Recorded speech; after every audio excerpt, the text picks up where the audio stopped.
Série técnica. Prático e voltado ao produtor rural, a régua de pastagem permite o manejo adequado das pastagens em piquetes sob pastejo contínuo. Além disso, ela indica o momento mais adequado para aumentar ou reduzir a lotação do pasto de acordo com os diferentes tipos de forrageiras.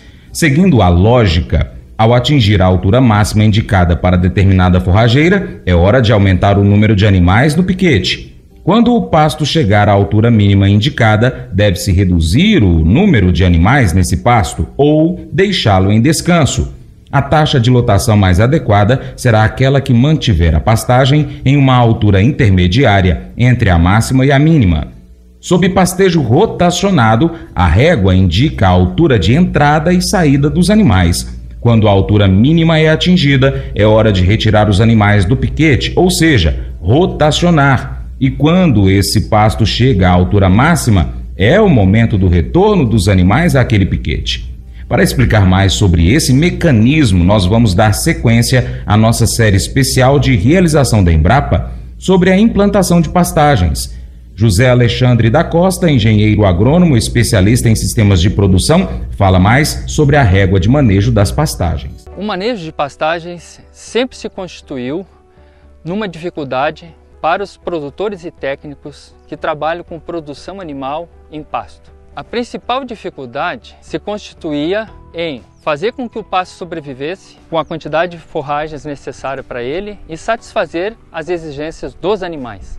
A dificuldade em medir na fazenda é que esse processo é trabalhoso, porque você tem que cortar a quantidade de forragem para medir a massa e aí fazer a altura desse pasto, tentando ajustar então a quantidade de forragem disponível à quantidade de animais em pastejo. A estimativa da quantidade de forragem disponível para os animais incluiria o corte de forragens no período das águas, no período de transição água-seca, no período das secas e novamente na transição seca-águas, ou seja, em todas as estações do ano, de forma que você conseguisse estimar a quantidade de pasto que exige em cada estação. Também uma flutuação da quantidade de pasto está muito ligada ao nível de adubação que o produtor faz na propriedade e da umidade do solo, ou seja, da quantidade de chuva que ocorre nesse período. Como são complexas as formas de medir a quantidade de forragem ofertada, que exigiriam cortes e uma determinada altura de resíduo para que restassem folhas na pastagem para ela rebrotar, se simplificou ainda mais o manejo, utilizando simplesmente uma altura de entrada e uma altura de saída no pastejo rotacionado e uma faixa de uso no pastejo contínuo. A régua de manejo de pastagem é um instrumento, então, que facilita esse manejo, considerando a altura de entrada e saída e aquela faixa de uso para o pastejo contínuo. Ela tem 13 cultivares, dos quais as últimas cultivares lançadas pela Embrapa com associação com a Unipasto, que é o conjunto de empresas que patrocina aí parte dessa pesquisa, e também a Unipasto são as empresas que comercializam a semente dessas forrageiras. O funcionamento da régua é muito simples. Na faixa vermelha, a altura que sair nos animais é muito baixa, então fazendo com que esse pasto demore a rebrotar, e esse manejo errado leva à degradação dos pastos.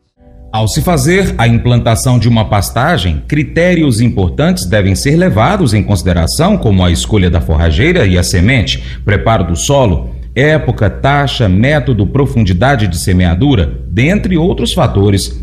É o que fala o engenheiro agrônomo especialista em pastagens, sistemas integrados de produção e cobertura vegetal, Ademir Zimmer. A implantação da pastagem é o processo de semeadura e de implantação, na verdade, da incorporação das sementes para ter um bom estabelecimento da pastagem, para que se tenha uma boa cobertura do solo e produção animal. Diversos itens devem ser considerados na implantação da pastagem, no sentido de obter uma boa formação da mesma.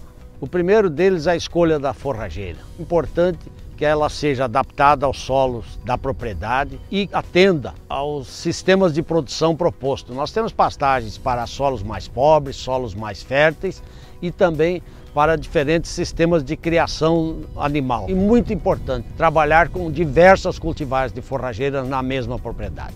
Essa formação de pastagem inicia pela escolha de uma boa semente, de boa qualidade, que ela tenha um bom valor cultural, no sentido de que nós possamos atingir o número de plantas desejadas para o estabelecimento da pastagem. O terceiro ponto é um bom preparo de solo para que se tenha um leito adequado, que essa semente possa ser semeada adequadamente, com a incorporação adequada. Nós precisamos ter aração, gradagem, se for em semeadura convencional. Nós também poderemos ter a semeadura direta, ou seja, o que é chamado de plantio direto, que também funciona desde que se tenha os equipamentos adequados para fazer esse tipo de semeadura. A época de semeadura é importante observar que nós tenhamos boas chuvas, para que haja condição para essas sementes germinarem e se estabelecerem.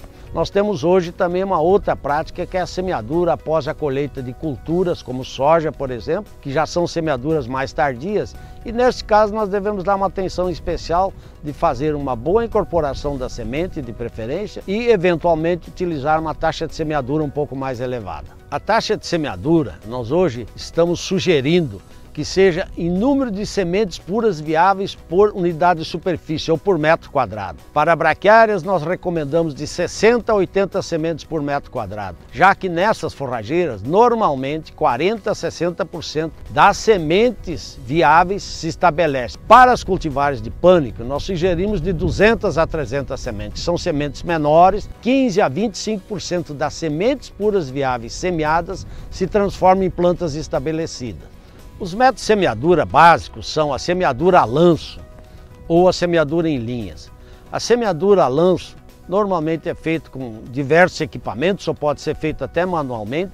São jogados na superfície do solo e posteriormente incorporados com uma grade niveladora para que elas atinjam aproximadamente as profundidades sugeridas. Ou nós poderemos utilizar semeadoras que fazem o plantio em linhas, nas quais se regula para a profundidade desejada para determinada cultivar. Quanto à profundidade, é importante, tanto para cultivares de pânico como de braquiárias, que estas sejam incorporadas no solo, que estejam numa profundidade mais apropriada. Para cultivares de pânico, nós recomendamos semeaduras de 2 a 5 centímetros de profundidade e para braquiárias de 3 a 6. O importante é que elas sejam incorporadas nesta profundidade para ter um melhor contato com a umidade do solo, com o solo, e ter uma rápida emergência e um rápido estabelecimento.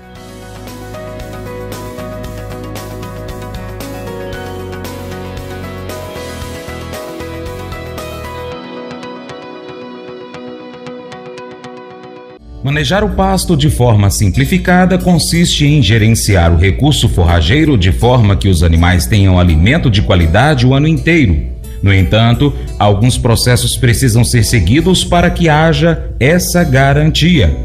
A zootecnista Denise Montagner, especialista em pastagem e forragicultura, explica pra gente agora o manejo da pastagem. O manejo do pastejo consiste em gerenciar o recurso forrageiro de forma que os animais consigam colher forragem de qualidade o ano todo.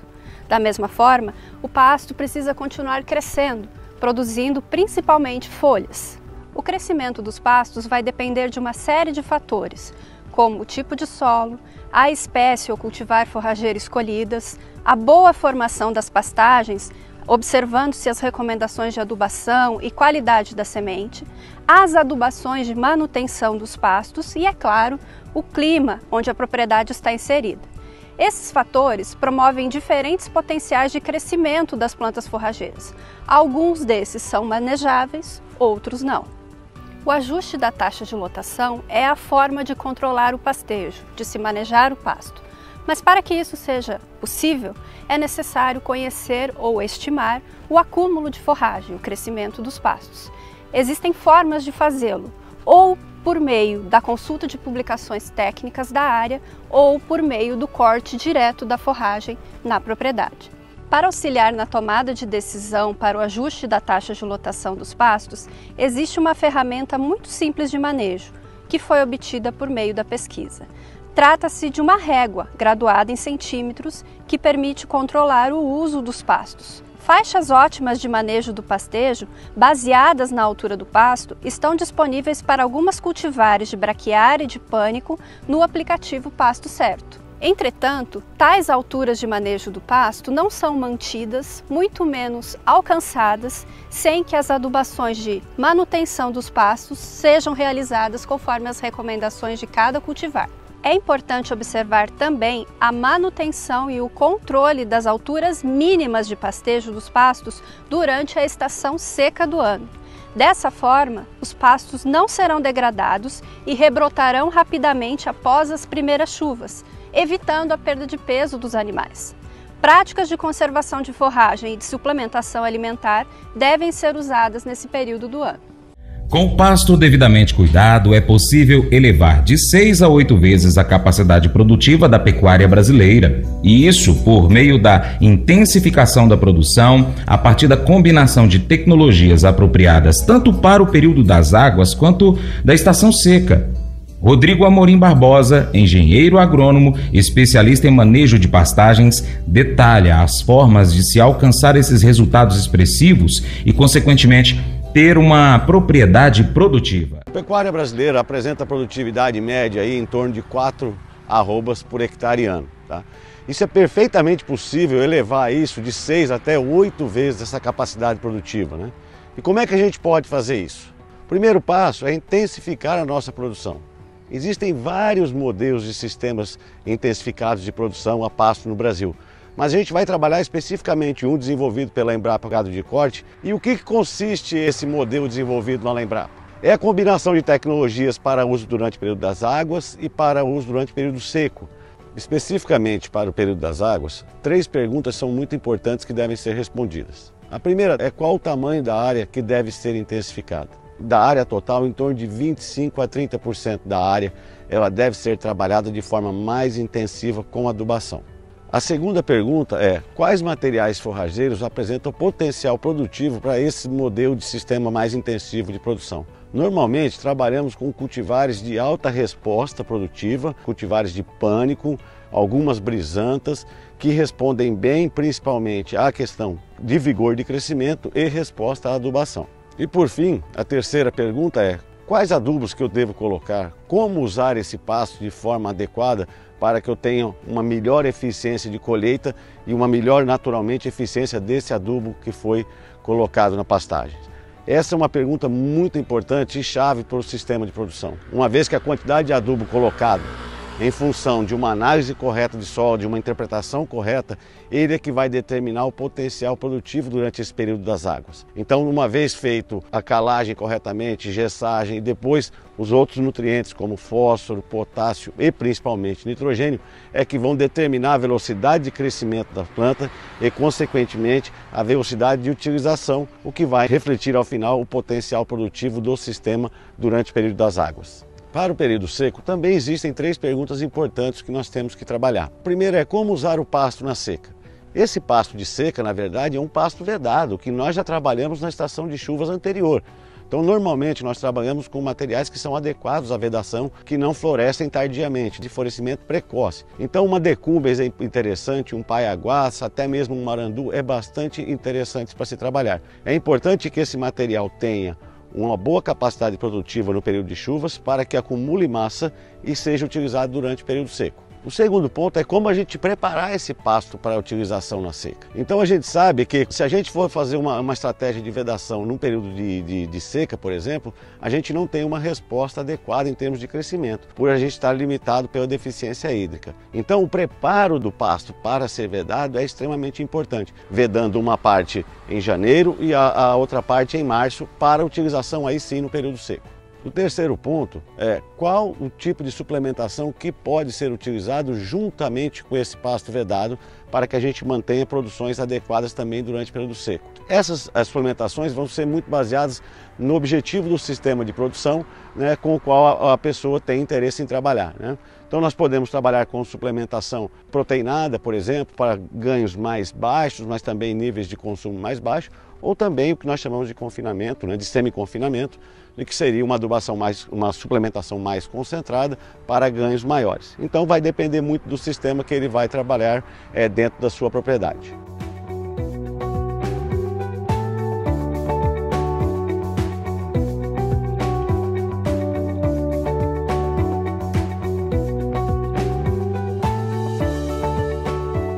Como resultado dessa combinação de sistemas de uso intensivo do pasto durante o período de chuvas e suplementação durante o período seco, é possível praticamente triplicar a lotação da propriedade, saindo de uma média de 0,9 para 2,8 A por hectare, uma produção em torno de 1.050 kg de peso vivo por hectare ano, o que reflete em torno de 530 kg de equivalente carcaça, e também uma produtividade bastante interessante no que se refere à redução da idade de abate para se ter carne de melhor qualidade. Dentro desse sistema é possível perfeitamente trabalhar com animais abatidos entre 20 e 24 meses a pasto. Dicas importantes, não é mesmo? Então fica ligado porque ainda tem mais uma parte desse material para a gente trazer aqui para você que trabalha aí com a pecuária. Mas eu vou dizer uma coisa pra você, viu? Se quiser colocar propaganda sua aqui nesse programa, eu vou dizer um negócio, você vai ter um resultado bom demais, senhor. Isso mesmo, é facinho, senhor. Você pode entrar em contato com os meninos ligando o telefone deles, é o 38, é o 991810123, bem facinho. É muito bom porque aí a sua empresa vai sair dentro de um programa que é ligado aí ao homem pra mulher do campo. É nós que vai estar assistindo e também vai ver sua propaganda. É bom ou não é? Somos confrontados com uma mensagem poderosa sobre o poder da compaixão e da bondade no livro de Provérbios, capítulo 14, verso 7 na Bíblia. A passagem destaca como a generosidade e a preocupação com os menos favorecidos podem ser uma fonte de bênção, não apenas para aqueles que a gente ajuda, mas também para nós. A mensagem nos lembra que ao negligenciarmos os necessitados e oprimidos, nós desconsideramos não apenas suas necessidades físicas, mas a oportunidade de sermos instrumentos de Deus para aliviar o seu sofrimento. A compaixão e a bondade não são apenas virtudes morais, mas expressões práticas de amor e cuidado pelos outros. Somos desafiados a não fecharmos nossos corações diante das necessidades dos que nos rodeiam, mas a agirmos com misericórdia e generosidade. Essa atitude de preocupação genuína com o bem-estar dos menos favorecidos é uma manifestação do amor de Deus em nossas vidas. Além disso, quando nós somos generosos, receberemos generosidade em troca também. Podemos então refletir sobre como nós temos praticado a compaixão e a bondade nas nossas vidas. Nós estamos dispostos a ajudar os necessitados, a ser um canal de bênção para aqueles que sofrem? Esse devocional faz parte do plano de estudos Sabedoria em Provérbios 14, do aplicativo bíblia.com. Muito obrigado pela sua atenção. Deus te abençoe e até o próximo encontro. Tchau, tchau.